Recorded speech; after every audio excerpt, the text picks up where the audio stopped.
¿Sí? ¿Sí se escucha bien, verdad? Ok, muy bien. Gracias, Dan. Bueno, gloria a Dios. ¿Estamos listos para la palabra? Amén. Ok, vamos a seguir hoy con la serie acerca de la familia. Y es la última predicación de las 4 que tuvimos acerca de la familia. Y yo quisiera que cierre sus ojos y vamos a orar rápidamente al Señor.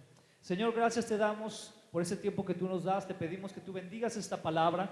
Te pedimos que sea que una semilla fértil en nuestro corazón.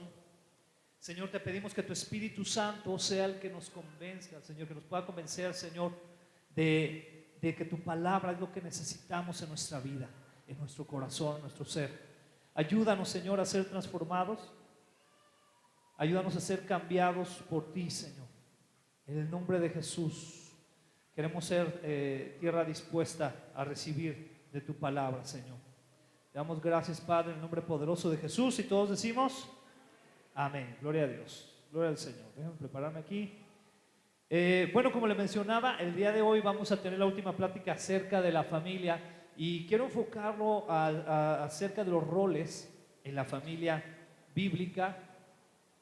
Voy a tratar de ir un poco con más rapidez, pero voy a ir a los puntos principales, ¿verdad? No quiero también así como aburrirlo, porque no se trata de eso, sino quiero ir a los puntos principales que son de bendición y que la palabra nos recalca en relación a los roles de la familia. Para esto vamos a estar ahí en Efesios capítulo 5, vamos a estar viendo esta parte de la palabra de Dios y nos vamos a enfocar ahorita. Voy a hacer la lectura de los versículos que vamos a estar leyendo, del 18 al 30 más o menos, pero voy a leer en este momento del 21 al 30. Dice así: es más, sométanse unos a otros por reverencia a Cristo. Para las esposas, eso significa sométase cada uno a su marido como al Señor. Repitan todos: sométase. Porque el marido es la cabeza de su esposa, como Cristo es cabeza de la iglesia. Él es el salvador de su cuerpo, que es la iglesia. Así como la iglesia se somete a Cristo, de igual manera la esposa debe someterse en todo a su marido.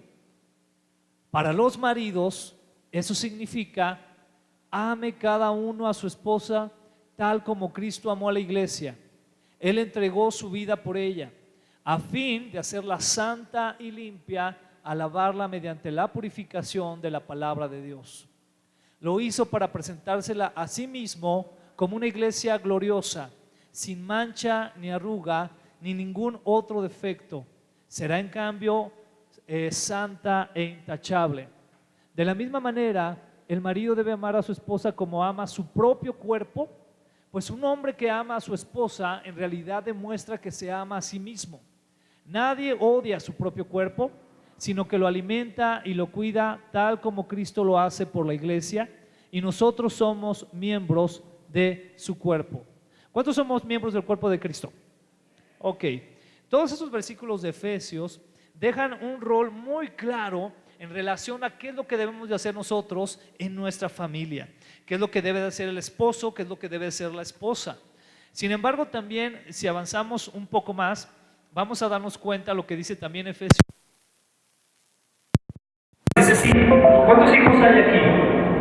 Que obviamente varios, ¿verdad? Muy bien. Dice así: hijos, obedezcan a sus padres, porque ustedes pertenecen al Señor. Pues esto es lo correcto. Honra a tu padre y a tu madre. Ese es el primer mandamiento que contiene una promesa. Si honras a tu padre y a tu madre, te irá bien y tendrás una larga vida en la tierra. Padres, y después habla a los padres, ¿ok? No hagan enojar a sus hijos con la forma en que los tratan, más bien críenlos con la disciplina e instrucción que proviene del Señor. Entonces, a partir de esto yo le quiero hacer una pregunta a todos los que estamos aquí. ¿Será clara la palabra de Dios en relación a los roles que debemos de tomar? Es muy claro. Aquí podríamos estar usted y yo muchas horas hablando acerca de cada uno de los roles, de lo específico de cada uno de ellos. Cómo debes de ser como esposo, cómo debes de ser como esposa, cómo debes de ser como hijo, cómo debes de ser como padre. Queda muy claro. Y si notamos, todo esto está encerrando la esencia de la familia, el centro de la familia. Y cómo para el Señor es importante no solamente usar la familia, sino que cada familia cumpla el rol que debe de cumplir. Sin embargo, la realidad es que cuando vemos este tipo de versículos, parecieran todo un reto. Pareciera algo que es muy difícil de lograrse. Porque actualmente cuando escuchamos el concepto de familia, una de las cosas que viene a nuestra mente es conflicto. La mayoría de las familias en la actualidad viven conflictos, viven situaciones difíciles en su diario vivir. Hay problemas entre el esposo y la esposa y viceversa. Hay problemas entre los hijos y los hijos con los padres con los hijos. A veces hay problemas entre los hermanos mismos. Y cuando nosotros vamos a estos versículos, entonces pareciera ser que es complicado realmente cumplir con nuestros roles. Pero aquí la pregunta entonces es, ¿por qué es que se convierte o se podría convertir tan complicado vivir este tipo de roles que nos menciona la palabra? Hay varios estudios que nos dicen o nos dan como consejos de cómo, por ejemplo, llevar una mejor familia. Aquí yo puse un ejemplo que menciona Fernando Alexis Jiménez. Él dice, por ejemplo, que debemos de asumir compromisos con la familia. Él dice que debemos reconocer el valor de nuestro cónyuge, que debemos reconocer que el amor no tiene límites, que debemos de respetar los roles y la autoridad, que debemos de formar a la familia en principios o bajo principios bíblicos, que debemos desarrollar el principio de la conciliación, que debemos darle el primer lugar a Dios, que debemos desarrollar el principio de la tolerancia, valorar a los hijos como un verdadero tesoro y tomar tiempo para planear bien qué es lo que se va a hacer con la familia. Y yo creo que muchos de los que estamos aquí hemos oído este tipo de consejos, ¿verdad que sí? ¿Cuántos han oído este tipo de consejos ya? A lo mejor hasta el cansancio, ¿verdad? De lo que debes de hacer y esto y lo otro. Entonces mi pregunta aquí es, ¿por qué si hemos escuchado tanto de esta clase de consejos, por qué es que aún la familia y aún dentro de la iglesia se ve tan atacada y se ve fallando de tantas maneras? ¿Por qué? ¿Por qué si hemos escuchado autores, hemos escuchado a conferencistas, por qué es que nos sigue pegando en la familia diversos ataques como los que hemos mencionado en su momento en las otras predicaciones? ¿Por qué está sucediendo esto?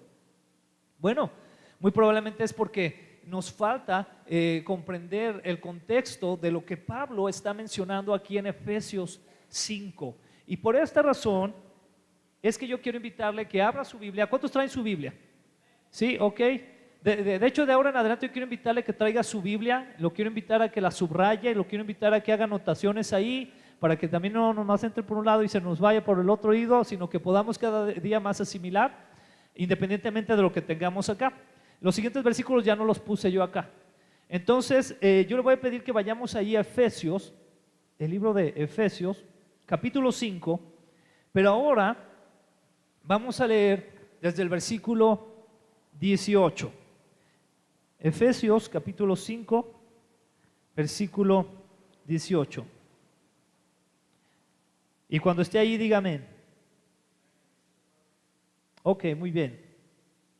Dice así la palabra del Señor. Se lo voy a leer. Voy a leer ahora del versículo 18 al 21, si no me equivoco. Dice así: no se emborrachen con vino, porque eso les arruinará la vida. En cambio, sean llenos del Espíritu Santo. Repita después de mí: ser lleno del Espíritu Santo.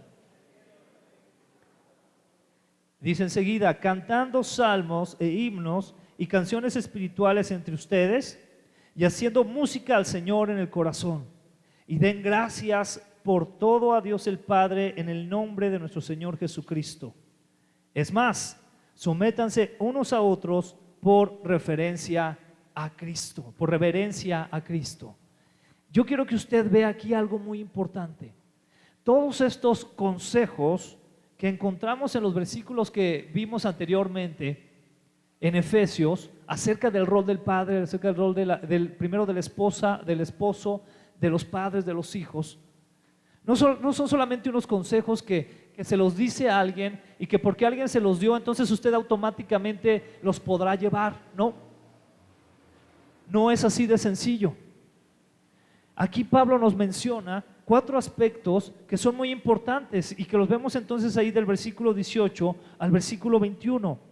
¿Y cuáles son estos aspectos entonces que nos menciona aquí Pablo? El primero de ellos es en el versículo 18 que debemos ser llenos del Espíritu Santo. Yo no quiero que ahorita que usted levante la mano, pero quiero que se pregunte, ¿cuántos de los que estamos aquí al levantarnos, al iniciar un día, oramos al Señor y le decimos, Señor, lléname de tu Espíritu Santo? ¿Cuántos de los que estamos aquí hacemos eso? Porque si no lo estamos haciendo, entonces muy probablemente por eso no podemos acatar o seguir los consejos bíblicos que la palabra nos da. Dice aquí Pablo que seamos llenos del Espíritu Santo. Eso es algo que usted y yo debemos de pedir constantemente. Pero si nos pesa más la flojera, si nos pesa más los problemas, nuestros fracasos, si nos pesa más cualquier cosa en la vida, que el orar al Señor y pedirle, Señor, lléname de tu Espíritu Santo, lléname de tu presencia para realmente acatar lo que tu palabra dice, entonces vamos mal. Dice Pablo muy claramente ahí, lleno del Espíritu Santo. Usted, hermano, no puede ser un esposo que ame a su esposa como Cristo si no está lleno del Espíritu Santo. No lo podrá hacer. Dice también el versículo 19, habla acerca de cantar. Y esto da una connotación acerca del gozo en nuestro corazón, la esperanza que debe de haber en nuestro corazón, el gozo que debemos de tener. Vivimos en épocas bien complicadas. Ya por demás todos sabemos, por ejemplo, en cuanto a la economía, ¿verdad? Que hace 3 años pagábamos, es un ejemplo, 5 pesos y con 5 pesos llenábamos el tanque y ahora lo llenamos con 10. ¿Cuántos saben de esto? ¿Verdad que sí? Y eso nos pega, ¿no? Son cosas que en la economía nos pegan. Sin embargo, debe de haber gozo en nuestro corazón. Y uno dice, caray, pues ¿cómo, verdad? ¿Cómo me voy a alegrar bajo estas circunstancias? Cuando antes llenaba o hacía mi despensa con 500 pesos y ahora tengo que pagar 1,000 pesos para hacer mi despensa, ¿no? Cuando antes a lo mejor podía ir a un médico particular y ahora no. Cuando antes a lo mejor podía comprarles mejor ropa a mis hijos y ahora no. Pero aquí dice la palabra de Dios que debemos de tener ¿qué? Gozo. Entonces dice el versículo 18, lleno del Espíritu, y el versículo 19 que cantando cantos e himnos en el Espíritu. Eso habla de gozo. El versículo 20 dice, dando gracias, ser agradecidos. ¿Cuántos de aquí somos agradecidos? ¿Cuántos de los hijos que están aquí le dieron gracias a su mamá por el desayuno que les preparó? Porque se levantó temprano a hacerles desayunar, porque muchos de ustedes todavía no se pueden hacer desayunar. ¿Cuántos? Ser agradecidos. Es importante que usted y yo desarrollemos eso. Por eso a veces fallamos en lo siguiente que la palabra nos dice, ¿verdad? Porque no tenemos esto. Versículo 21, esto está bien fuera de moda actualmente. Dice aquí, sométanse unos a otros. ¿Cuántas esposas de las que hay aquí se someten realmente a su esposo? No me conteste. Porque actualmente está fuera de moda. Actualmente la filosofía que está fuera de la palabra de Dios dice, no te sometas, tú haz tu vida, tú cumple tus sueños, mujer, tú crece, tú vuela, deja a tu esposo por allá. Ya Dios que le ayude, ora por él. Esas son las ideologías que estamos dejando que penetren en la iglesia. Atención, yo no quiero sonar religioso, de verdad que no. Lo que quiero demostrarles es cómo la palabra de Dios tiene un sustento tan fuerte en relación a esto que nos dice.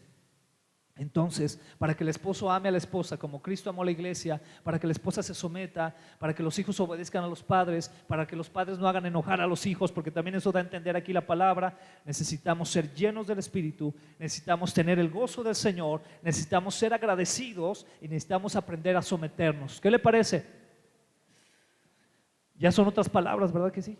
Ya no va solamente con el consejo que algunos expertos, y es bueno, nos pueden dar.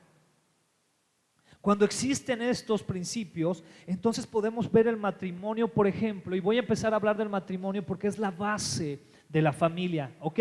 ¿Seguimos todos aquí? ¿Y cómo podemos ver entonces el matrimonio? Según John MacArthur, él menciona que el matrimonio debe ser un lugar donde se vive el cristianismo. Le digo una noticia a los matrimonios que están aquí. El cristianismo no solamente se vive aquí cada domingo. El cristianismo se vive en el matrimonio. Es un ejemplo claro de Cristo y la iglesia. Es una analogía preciosa, es una metáfora preciosa. Así como Cristo tiene a la iglesia, también el esposo a la esposa. Y el matrimonio entonces se debe de convertir en un ambiente de cristianismo. Dice también John MacArthur que tiene que ver todo con la relación de una pareja con Dios. ¿Usted quiere saber qué tan sana es una relación en un matrimonio? Pídale a Dios, pregúntele qué tan sana es mi relación contigo. Porque conforme sea de sana su relación con Dios, entonces así va a ser sana su relación en su matrimonio. Cuando Dios no es la prioridad, y esto lo sabemos cada uno en nuestro corazón, cuando el Señor no es la prioridad, el matrimonio se ve afectado. Definitivamente. Dice también John MacArthur que la prueba más evidente de la vida espiritual, ¿sabe dónde está? No está aquí en los ministerios. Usted no va a saber de mi vida espiritual por verme predicar aquí o cantar. Eso se ve en mi matrimonio. Si usted quiere saber de la vida espiritual de alguien, vea su matrimonio. ¿Verdad que es necesario que retomemos y que volteemos la vista a nuestra casa, a nuestro matrimonio, para ver cómo está funcionando? También menciona John MacArthur lo siguiente: 2 personas llenas del Espíritu, gozosas y agradecidas y sumisas, van a tener un matrimonio de éxito. Sin embargo, la causa de que esto no se dé la encontramos desde Génesis 3:16. Le invito a que vayamos allá a Génesis 3:16. ¿Seguimos todos aquí? Amén. Perdóneme si hoy vengo muy regañón, pero es porque lo amo, hermano. Si no, nomás le diría puras cosas bonitas. Capítulo 3, versículo 16. Aquí vamos a encontrar la raíz de lo siguiente. La mayoría de ustedes que tienen por ahí también la versión Reina Valera, van a encontrar una palabra que aquí en esta versión, traducción viviente, me gusta cómo lo cambio. Por eso se lo voy a leer también aquí en esta traducción. ¿Cómo lo traduce, mejor dicho? 3:16 dice así: luego le dijo a la mujer: haré más agudo el dolor de tu embarazo y con dolor darás a luz y desearás controlar a tu marido, pero él gobernará sobre ti. Oh. ¿Alguien se identificó? Risas nerviosas, ¿verdad? Esta lucha histórica que encontramos entre el hombre y la mujer, esta lucha de género, tiene su raíz aquí. Y es a causa del pecado. El pecado trae como consecuencia esto. Dios empieza, aquí también usted se va a dar cuenta cómo Dios empieza a hablar de unas maldiciones, esos son. Y entre ellas menciona este aspecto a la mujer. Por ahí en la Reina Valera usted va a encontrar que dice que su deseo será sobre su marido. En algún momento hubo algunos estudiosos de la Biblia que pensaban que eso se refería al deseo sexual, pero no. La traducción de fondo quiere decir el deseo de gobernar o controlar a su marido, controlar al hombre. Y dice ahí la palabra que Dios permitió que el hombre al contrario gobernara. Y ahí se generó una lucha desde ese momento. Y eso es un tema que yo sé que es delicado de tratar, pero es importante que usted y yo, si anhelamos realmente ser o tener familias, matrimonios que agraden a Dios, debemos de tomar en cuenta lo que la palabra dice. Vemos entonces aquí cómo la mujer busca controlar y el hombre busca dominar y reprimir. Y ahí está la lucha. Y qué tremenda lucha, ¿sí o no? Se sigue dando. La semana pasada veíamos cómo han ido cambiando las familias, ¿verdad? En diferentes décadas, desde los 70s hasta la fecha. Y vemos que esto se sigue dando, cómo la mujer busca controlar y el hombre busca dominar y reprimir. Entonces se genera una pelea buscando la propia voluntad y entonces también afectando a toda la familia. Cuando en un matrimonio la mujer quiere hacer su voluntad, su propia voluntad, y el hombre, el esposo quiere hacer su propia voluntad, eso por default va a afectar a la familia, sin duda alguna. ¿Sabe por qué? Los hijos luego lo ven. Ellos lo detectan. A ver, ¿a quién puedo entonces hacerle, a quién tengo que hacerle caso, verdad? O a quién me puedo marear más fácil, ¿verdad? ¿Quién me da los permisos más fácil? ¿Mi papá o mi mamá, verdad?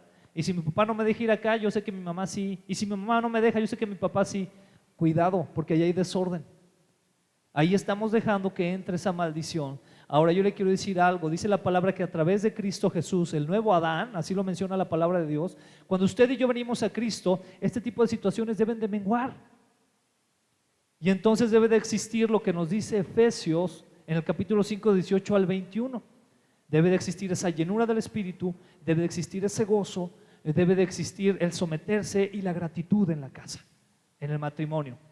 ¿Cuándo fue la última vez que usted le agradeció por algo a su esposa o a su esposo? Gracias por lavar mi ropa. Gracias por planchar. Gracias por cortar el pasto. ¿Cuándo fue la última vez? O es más fácil ya decir, ¿ya me planchaste la ropa? ¿Ya cortaste el pasto? ¿Ya fuiste por el agua, por el garrafón? Es lo más común, ¿verdad? Sucede. Digo, no aquí va, pero bueno, llega a suceder. Entonces, será la recomendación de Pablo para los de Éfeso que acabamos de leer. ¿Será esto aplicable para nuestra época? ¿Qué opina usted? Porque luego pueden salir los teólogos, ¿verdad? Aquellos que les gusta mucho la hermenéutica y hacer así exégesis así bien profunda y decir, no hermano, pero es que eso fue para ese tiempo, ahora ya son otros tiempos. ¿Qué opina usted? Le voy a dar algunos datos históricos para que veamos cómo nos parecemos tanto a esta cultura. Vamos a ver entonces algo de ese contexto histórico, donde Pablo escribe a los judíos y a los gentiles de la iglesia de Éfeso. Principalmente lo que hace Pablo en esta carta a los efesios es que le escribe a dos grupos, a los judíos y a los gentiles. Y los gentiles estaban formados por pensamiento, desde el pensamiento griego y ya también obviamente por el pensamiento, los cambios que se habían dado también en Roma, que era el pueblo pues, o el imperio que reinaba. Pero le está hablando a estos dos grupos, básicamente a dos, ¿a quién y a quién? Judíos y gentiles. ¿Estamos de acuerdo? Vamos a ver entonces cuál era la perspectiva de los judíos. ¿Por qué Pablo les dice esto a ellos? Es una iglesia que está surgiendo, que está creyendo en Cristo Jesús, pero que estaba arrastrando muchas situaciones en sus familias. Los judíos, ¿qué pasaba con ellos? Ellos tenían una perspectiva baja de la mujer. Para ellos la mujer tenía un valor muy, muy pobre. ¿Cuántos sabían eso? ¿Saben qué oraban los judíos? Entre todas sus oraciones para estar bien con Dios, oraban, Señor, gracias porque no me hiciste esclavo, no me hiciste gentil y no me hiciste mujer. Eso oraban. Y ya muchas mujeres que voltearon a ver así, a la salida lo veremos. Pero eso oraban ellos. Fíjense qué pensamiento, ¿no? ¿Cómo tenían tan baja la mujer? Y manipulaban las escrituras para sacar ventaja sobre sus esposas. Y aquí es donde debemos de tener cuidado nosotros, ¿verdad? Porque también a veces nosotros escuchamos que dice la Biblia que la esposa debe someterse y luego llegamos ya a la casa, ya oíste lo que dijo el pastor, entonces tienes que sométete, ¿verdad? Y con un látigo, no va por ahí, porque era lo que hacían los judíos. Y fíjese muy bien, había dos escuelas de dos rabinos muy famosos. Uno de ellos era Shammai y el otro era Hillel. Shammai enseñaba que, por ejemplo, el único motivo de divorcio era el adulterio. Que esto después lo refuerza el Señor Jesucristo en Mateo 5, versículo 31, donde Él dice que la única forma en que Él considera lícito el divorcio es por el adulterio. Si no, no. Sin embargo, había otra escuela que era muy popular entre los judíos y que era la escuela de Hillel. ¿Sabe qué creían los de Hillel? Ellos decían que los motivos de divorcio eran, por ejemplo, si la esposa tiraba la cena, o le quedaba mal, o desabrida, porque eso ya era inmundo. Fíjense cómo ellos lo basan esto en las escrituras en el Torá, cuando dice que cuando se encuentra inmundicia en la mujer. Entonces ellos decían, como ya se le cayó la sopa, ya se hizo inmunda la sopa, ya es una mujer inmunda. Así lo relacionaban. Qué increíble, ¿no? Dice también que si ellas hablaban mal de la suegra, cosa que de repente es familiar, ¿verdad? También. Yo no sé, bueno, digo. Imagínense. Y entonces si ella hablaba mal de la suegra, carta de divorcio por hablar mal de mi mamá. Órale. ¿Así? También se consideraba inmunda a una esposa si ellos veían a otra más bonita. Imagínense. Entonces como veían otra más bonita decían, no, pues tú ya eres inmunda, pues estás fea, ya está más bonita. Y carta de divorcio. ¿Y usted cuál de estas dos escuelas cree que era la más popular? Hillel, ¿verdad? Porque era un pretexto. ¿Usted cree que era necesario que Pablo les escribiera? Claro que era necesario, porque ellos estaban viviendo así. Y esa es la parte que podemos encontrar en relación a los judíos. Pero ahora ahí le va la parte que nos toca más a nosotros. ¿Está listo? Que esa es la parte de los gentiles, ¿no? Porque no por ahí dijeron, no estoy listo. Bueno, de todas formas le voy a decir. Fíjense muy bien, por ejemplo, en relación a este pensamiento griego, romano, etcétera, no había una importancia real a la fidelidad. Había una importancia más sobre las emociones, las sensaciones, ¿no? Lo que es lo sensual relacionado a los sentidos. Por ejemplo, la prostitución era una parte fundamental en la sociedad de Éfeso y de estos tiempos donde Pablo escribe, de manera incluso religiosa. Los hombres tenían que ir y tener relaciones sexuales con sacerdotisas que se dedicaban a ofrecer sus cuerpos para que los dioses los escucharan. Es decir, dentro de sus prácticas prácticas religiosas, estaba la prostitución. Demóstenes menciona, por ejemplo, que la prostitución debía de darse para el placer y la religión, y que las esposas eran para el cuidado de los hijos y el cuidado de los bienes. Esa era la ideología que tenían en estos lugares. Por lo tanto, se vivía en una perversión sexual impresionante. No crea que lo que estamos viviendo hoy es nuevo. Ya lo vivían en estas épocas. El lesbianismo, obviamente la homosexualidad, la pedofilia, el incesto eran muy comunes. Las personas con capacidad económica tenían jovencitas, esclavas, que las tenían para tener relaciones sexuales con ellas. Pedofilia. Por este motivo Pablo les escribe. William Parker menciona lo siguiente: las mujeres se casaban para divorciarse y se divorciaban para casarse. De hecho, era conocido que en varios sectores de Roma, las mujeres, más que conocerse por su edad, se conocían o se presentaban por cuántos matrimonios habían tenido. Qué impactante, ¿no? Sí, es fulana de tal, sí, la que lleva 26. Así era de común. No exagero. Ustedes lo pueden leer, la historia.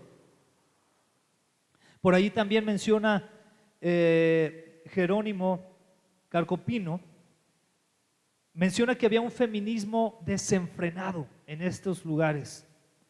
Las mujeres buscando su camino independientemente, no querían hijos y, por ejemplo, ¿por qué no querían hijos? Porque no querían perder su figura física. Qué tremendo, ¿no? O sea, decían, no, es que no quiero un hijo, ¿por qué? Porque no quiero perder las curvas, ¿no? No querían por esto. Ellas se sentían orgullosas de, en muchos sentidos, estar al mismo nivel que los hombres. De hecho, menciona aquí Jerónimo que había pruebas de fuerza física con hombres. Es decir, llegaban de repente a practicar la cacería con ellos, llegaban incluso a ver lucha. Ellas se ejercitaban mucho para parecerse a los hombres. juvenil menciona que las mujeres les gustaba ir a cazar con los hombres y tenían una tradición donde iban con sus lanzas y con los pechos descubiertos, porque como así lo hacían los hombres, ellas también. Este tipo de prácticas existían ahí. Practicaban no solamente la lucha, sino incluso la esgrima. Imagínense, se animaban a enfrentarse a un hombre, no solamente en lucha, sino incluso a espadazos. ¿Tendrá esto algo de parecido a nuestros días? ¿Qué opina usted?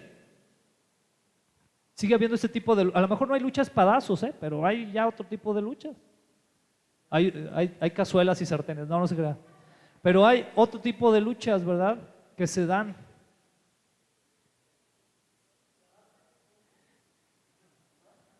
¿Qué vemos hoy entonces de similar que ataca a estos roles de Dios para la familia? ¿Sabe qué podemos ver hoy? Que como igualmente en los tiempos de Pablo, la infidelidad, los divorcios, la pedofilia, la pornografía, el incesto, la homosexualidad y la gente en cuestión de género haciendo lo que bien le parece, sigue dándose de la misma forma. Sigue dándose igual. ¿Será entonces que es importante que nosotros pongamos atención en lo que escribe Pablo ahí en Efesios? Claro que sí es importante. Porque actualmente el matrimonio también ha sido una pelea de derechos. ¿Quién tiene más derecho, el esposo o la esposa? Y existe esta pelea. En todo este contexto, hermano, debemos de pensar, ¿cuál sería entonces lo contrario a lo que nos dice Génesis 3:16 para entrar a la última parte de esta plática? Y le voy a dar un ejemplo muy claro y muy práctico que nos da la palabra de Dios. ¿Cuántos de aquí hemos leído en alguna ocasión el libro de Cantar de los Cantares? Bueno, una persona, muy bien. Qué bueno que lo ha leído. Cantar de los Cantares es un libro que cuando se iba a traducir al español, principalmente, lo prohibió la iglesia tradicional en su momento de que se tradujera. ¿Y sabe por qué? Porque es un libro muy sensual. Entonces decían, no, pero ¿cómo vamos a meter eso en la Biblia? No puede ser todo lo que dice ahí. Porque tiene una narrativa muy explícita acerca de cómo debe de ser la relación entre un hombre y una mujer. Y vamos a ver algunos ejemplos de qué es lo que precisamente la palabra nos enseña aquí. Podemos ver, por ejemplo, el capítulo 2 de Cantar de los Cantares, el versículo 3, capítulo 2, versículo 3 dice así. Aquí está hablando ella. Regularmente se va dando de esta manera Cantar de los Cantares. Habla él y luego ella y así. ¿Y qué dice ella? Dice así: como el manzano más selecto del huerto es mi amante entre los jóvenes.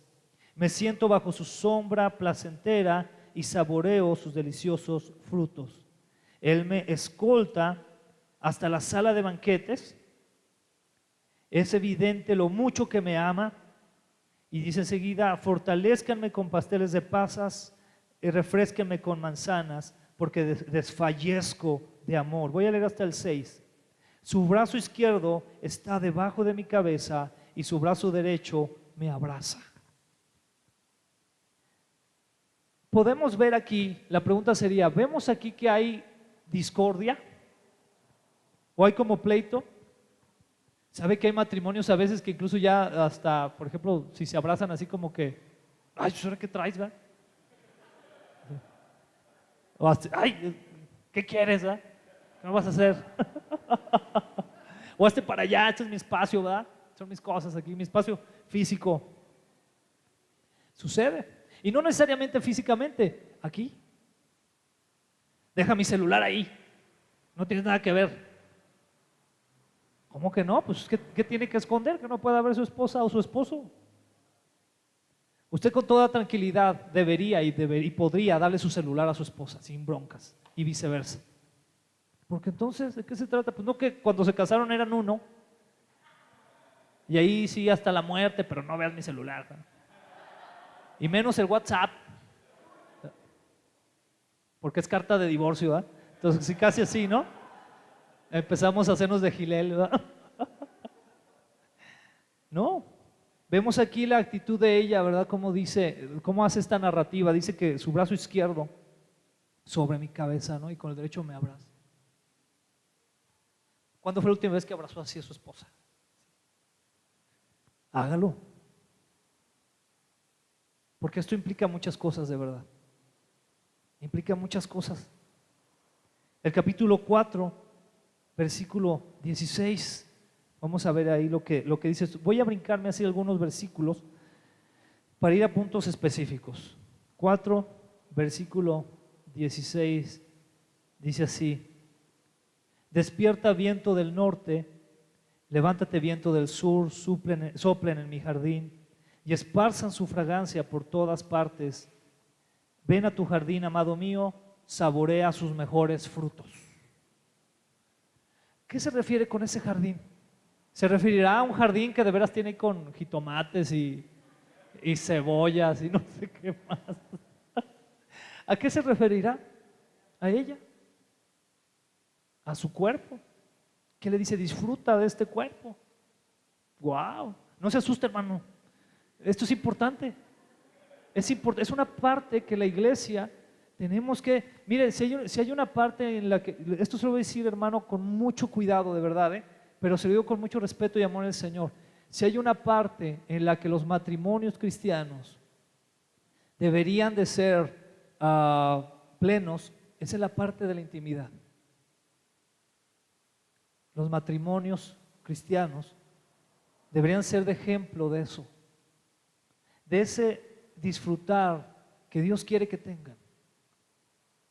Por eso tan importante que los jóvenes, ellos puedan orar al Señor, estar bien cerca del Señor antes de tomar la elección de vida que deben de tomar. Pero esta parte para Dios es muy importante. Dios anhela intimar con nosotros. Usted sabía eso, ¿no? Dios anhela intimar con nosotros. Y por eso el reflejo que vemos en el matrimonio es que el matrimonio debe de disfrutarse. Ahora, ¿a qué ejemplo voy aquí con este versículo también que le acabo de leer? Ellos se saben pertenecer uno a otro. No hay nada de que, a ver, esto es tuyo y esto es mío. Yo le muevo por aquí, tú le mueves por allá, tú esto, tú aquello. No. Todo debe estar compenetrado de una manera bien íntima. Todo.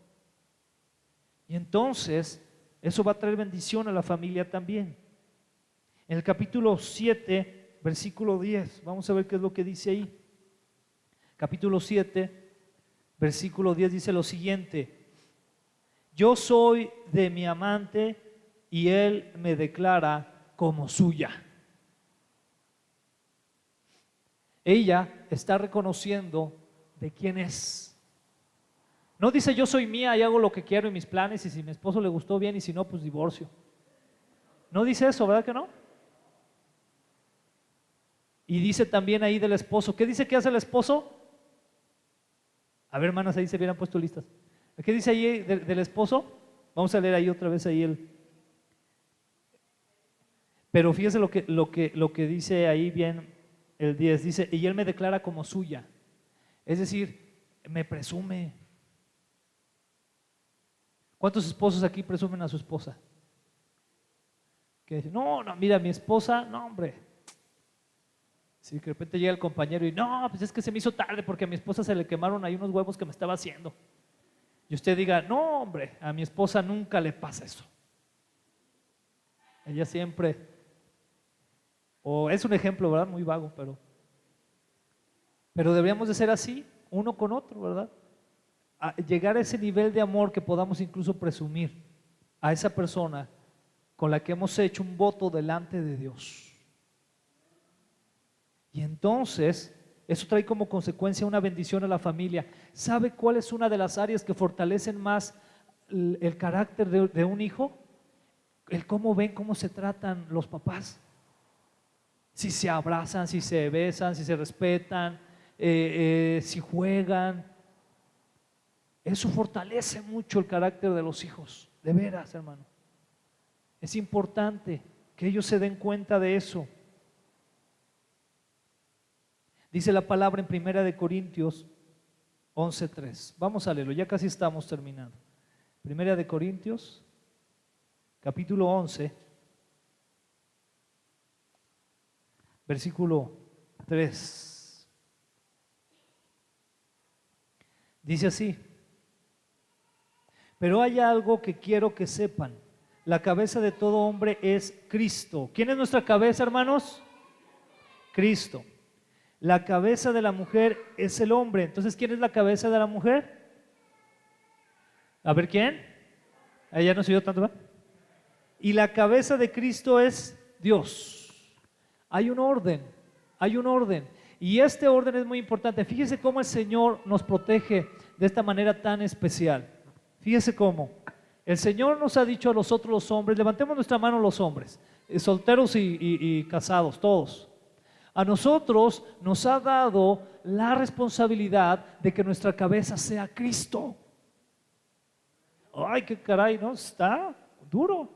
Se le está dando a usted antes que a ella.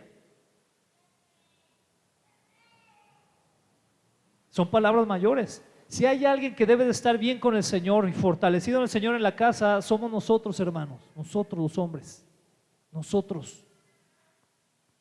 Y yo no digo que las hermanas no, pero si hay alguien que debe estar bien firme en Cristo, somos los hombres en la casa, nosotros. Y para eso se requiere mucha oración, se requiere mucho buscar el rostro de Dios, porque yo sé, hermano, que hay muchas tentaciones, somos débiles en muchas áreas, los medios constantemente nos están bombardeando de sensualidad, de cosas que nos quieren arrastrar. Necesitamos estar fuertes en Cristo, si no, no vamos a ser cabeza de nuestro hogar. Entonces el hombre, su cabeza es Cristo, y cuando su cabeza es Cristo, entonces se puede convertir en una cabeza de bendición para su mujer. ¿Y sabe qué? Que esto ayuda también a que la mujer se someta más fácil y en amor, porque sabe, cualquier persona que está sometida a Cristo va a saber amar, va a tener el fruto del Espíritu en su vida, va a tener gozo, paz, paciencia, benignidad, templanza, dominio propio. Va a tener eso. Por eso es urgente que usted y yo recordemos estos 4 aspectos que menciona Efesios 5, versículos 18 al 21. Ser llenos del Espíritu Santo, estar gozosos en el Señor, agradecidos y saber someternos unos a otros. De esa manera, entonces, podremos cumplir los roles que nos menciona aquí la palabra de Dios de manera tan clara, ¿verdad? Termino leyéndolos. Para las esposas, eso significa: sométase cada una a su marido como al Señor. Porque el marido es la cabeza de su esposa, como Cristo es cabeza de la iglesia. Él es el salvador de su cuerpo, que es la iglesia. Así como la iglesia se somete a Cristo, de igual manera la esposa debe someterse en todo a su marido. Para los maridos, eso significa: ame cada uno a su esposa tal como Cristo amó a la iglesia. Él entregó su vida por ella, a fin de hacerla santa y limpia, al lavarla mediante la purificación de la palabra de Dios. Lo hizo para presentársela a sí mismo como una iglesia gloriosa, sin mancha ni arruga, ni ningún otro defecto. Será en cambio santa e intachable. De la misma manera, el marido debe amar a su esposa como ama a su propio cuerpo. Pues un hombre que ama a su esposa en realidad demuestra que se ama a sí mismo. Nadie odia su propio cuerpo, sino que lo alimenta y lo cuida tal como Cristo lo hace por la iglesia. Y nosotros somos miembros de su cuerpo. Como dicen las Escrituras, el hombre deja a su padre y a su madre y se une a su esposa, y los dos se convierten en uno solo. Eso es un gran misterio, pero ilustra la manera en que Cristo y la iglesia son uno. Por eso les repito, cada hombre debe amar a su esposa como se ama a sí mismo, y la esposa debe respetar a su marido. Efesios 6, hijos y padres. Hijos, obedezcan a sus padres porque ustedes pertenecen al Señor, pues esto es lo correcto. Honra a tu padre y a tu madre. Ese es el primer mandamiento que tiene una promesa. Si honras a tu padre y a tu madre, te irá bien y tendrás una larga vida en la tierra. Padres, no hagan enojar a sus hijos con la forma en que los tratan. Más bien, críenlos con la disciplina e instrucciones que provienen del Señor. ¿Cuántos decimos amén? Si queremos llegar a estos principios, tenemos que cumplir los 4 que hablamos y que habla ahí Efesios 5 del 18 al 21. Vamos a ponernos de pie, amén. Vamos a orar al Señor.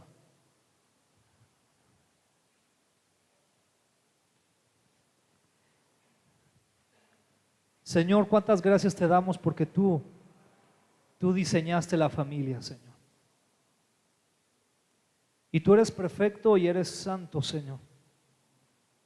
Y sabemos, Padre, que tú la formaste de esta manera con un propósito. Tú estableciste, Señor, a un hombre y a una mujer para que formaran un vínculo, Señor, de unidad y en el cual pudieran fructificar un amor, Señor, que incluso se reflejara en los hijos. Y de esta manera, Señor, cumplir con el propósito de tener familias que te honren, que te sirvan, que cumplan esos roles que tú has establecido en tu palabra, Señor. Padre, como iglesia, porque nosotros somos tu iglesia por la sangre de Jesús, queremos agradarte en esta área que sabemos que es muy importante para ti, Señor. Queremos cumplir el rol, ya sea como esposo, como padre, como esposa, como madre, como hijo, como hija, pero queremos cumplir un rol que te honre a ti, Señor. Queremos cumplir este rol que te dé la gloria a ti. Y si hemos permitido que las ideologías actuales que están fuera de tu palabra inunden nuestro hogar, nuestro matrimonio, te pedimos que nos perdones, Señor. Porque cuando nosotros decidimos seguirte, decidimos seguir tu palabra y creer tu palabra. Señor, ayúdanos, te necesitamos. Tú sabes cuántos divorcios, cuánta infidelidad, cuántos problemas, Señor, hay en las familias actualmente. Ayúdanos a entender, Señor, que tú diseñaste la familia con propósitos bien claros. Ayúdanos a escuchar tu voz y ayúdanos a cumplir esto. Primeramente siendo llenos de tu Espíritu Santo, dejando que tu gozo nos inunde, dejando, Señor, que la gratitud sea nuestro diario vivir y dejando, Señor, que el someternos unos a otros sea para tu gloria y para tu honra, Señor. Ayúdanos, Señor. Te lo rogamos en el nombre de Jesús. Amén, Señor. Vamos a ser despedidos. Dejo lugar a Memo. Señor, muchas gracias por este día. Gracias que nos permites tener acceso a tu palabra. Gracias porque nos has hablado a través de nuestro pastor. Pero yo te pido en el nombre de Jesús que nos ayudes a retener esta palabra, Señor, a guardarlo en nuestra mente, en nuestro corazón, a atesorar tu palabra y llevarla a cabo. Ayúdanos por medio de tu Espíritu Santo a poder practicar lo que estamos aprendiendo cada día, Señor. Y que todo eso no lo vivamos solamente aquí en la iglesia, sino en todos lados, Señor.